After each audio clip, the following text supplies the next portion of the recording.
else you want to talk about today? What else you got? Anything fresh on your mind? You know what? I'll tell you what, though. I might have something here. Good morning to you.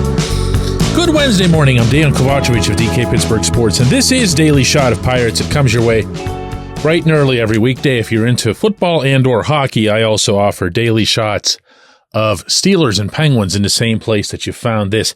A's 5, Pirates 2 last night in Oakland, California. Your team is right back in last place. That's official. Just eked it out before April expired because it happened before midnight on the West Coast. The Pirates had 5 whole hits.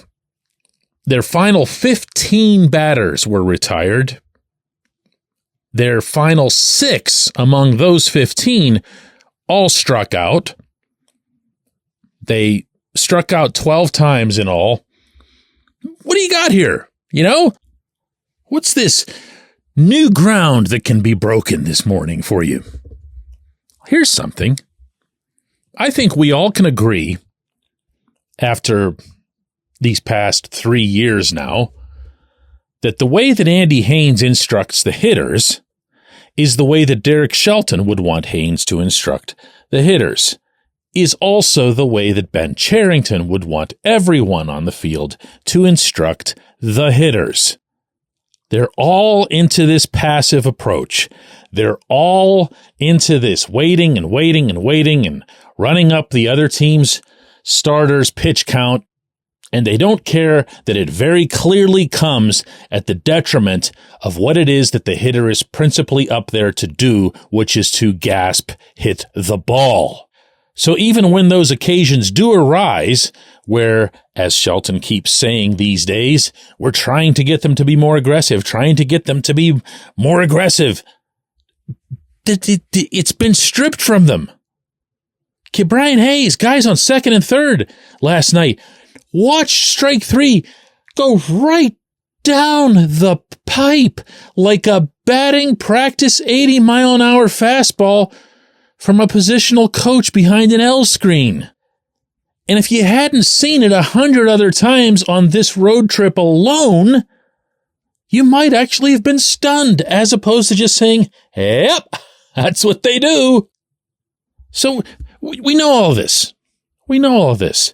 And it feels hopeless, I get the sense, to a lot of fans, because they know that even if Haines was fired, not much would change, because Shelton, the former hitting coach, would still be in favor of that approach.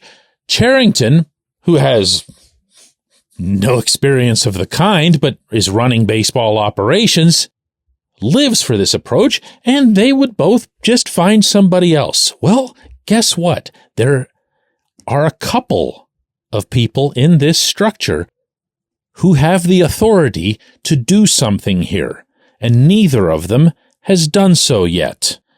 Now, I'm not going to be naive enough to climb all the way to the owner, because the owner of any franchise isn't firing the hitting coach. But for anyone who's curious about this little detail of the way things function at 115 Federal, and not everybody does know this, Cherington answers to Travis Williams. This is not one of those arrangements that's actually more common in professional sports, where the head of sports operations is seen as being at the same level as the head of business operations. When Cherington and Williams were hired, first off, remember that Williams was hired first, at which point he and Nutting worked together to find Cherington. Cherington was put into a position where he answers to Williams. Williams has made clear, both in public and to me, that he'd rather not delve into baseball decisions. He'd rather not do the kind of stuff, this isn't him saying this is me saying this, that Frank Coonley did before him in vetoing a trade with Cleveland that would have brought Cliff Lee here. And yes, that actually happened. But this situation right now, this is screaming for someone to get involved. This is screaming outright incompetence on the field and the sheltering of that incompetence at the front office level. That is exactly when your general team president / CEO has to get involved, or he's derelict in his duty. Because then what is he there for if it isn't to prevent something like this from getting stretched out? Look, Williams doesn't have to be Mike Easler to figure out that this team can't hit. He doesn't need some special expertise. He doesn't need to go down the hall at team headquarters and commission a handful of their statistics gurus to determine that the team can't hit. He also doesn't need to lift a pinky finger to figure out that there are commonalities all over creation in this scenario.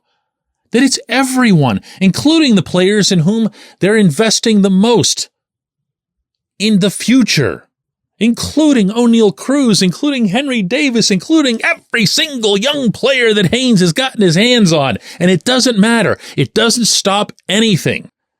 Anyone who thinks that Cherington himself is going to react to what we're watching right now by making a change, let's say in advance of the Friday home game. You never do that in the middle of a road trip.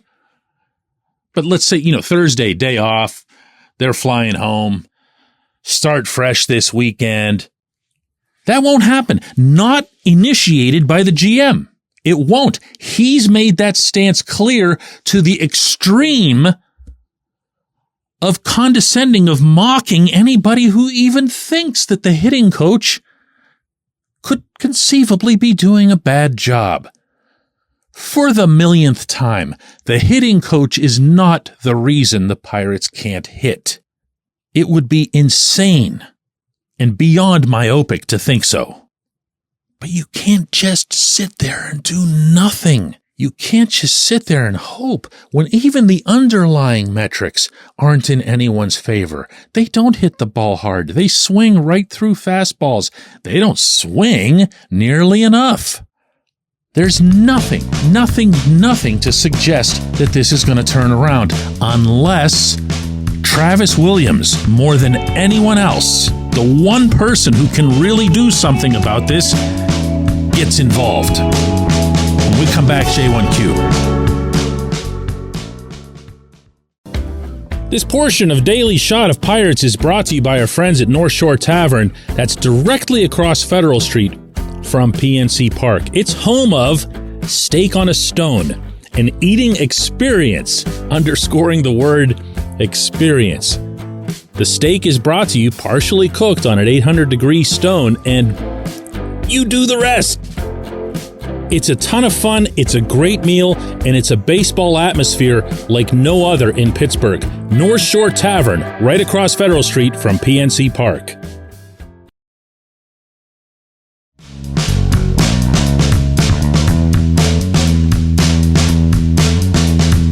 Today's J1Q comes from Nick. He asks, pretty simply here, is there a breaking point? Or are the Pirates just too stubborn to make a change? The breaking point's not going to come from this group, Nick. What you're witnessing right now, I am a firm believer in this. Not from some cynical standpoint, but just because I actually believe it. What you're witnessing would stay in place for the next half decade, and they wouldn't do a damn thing to change it. Because this GM, when he sticks his chin out and decides that what he said at the very beginning was going to be right, he's not going to let it go. He's going to wait for either, 15 Termar Johnsons to come along and somebody to be impervious to either this approach or Andy Haines and say, aha, there I am. So to reiterate from the opening segment, I've got no hope whatsoever that Cherington's going to make this move. And even if the move happens, and it has to be attached to him because he's the one that does the hiring and the firing of the hitting and the pitching coaches and so forth, if that takes place, I'd bet anything that it wouldn't be him who initiated it. It'd be Travis Williams or some combination of Williams and Bob Nutting, and that's it. And that's it. These guys are so entrenched in this stance. And if you want to know something else, Nick, in a lifetime of covering professional sports, and this now being my 20th year of covering the Pirates, there's a distinct pattern that when a front office reaches the 5-year mark, they start becoming so insular, so isolated from reality that anything that they say internally is thought to be right. That's just the culture that gets created. I saw it with Dave Littlefield. I saw it with Neil Huntington. We're seeing it now with Cherington. It's gross. It's a gross thing. And it requires somebody from above stepping in. I appreciate the question, my man. I appreciate everybody listening to Daily Shot of Pirates, and we're going to do another one of these tomorrow.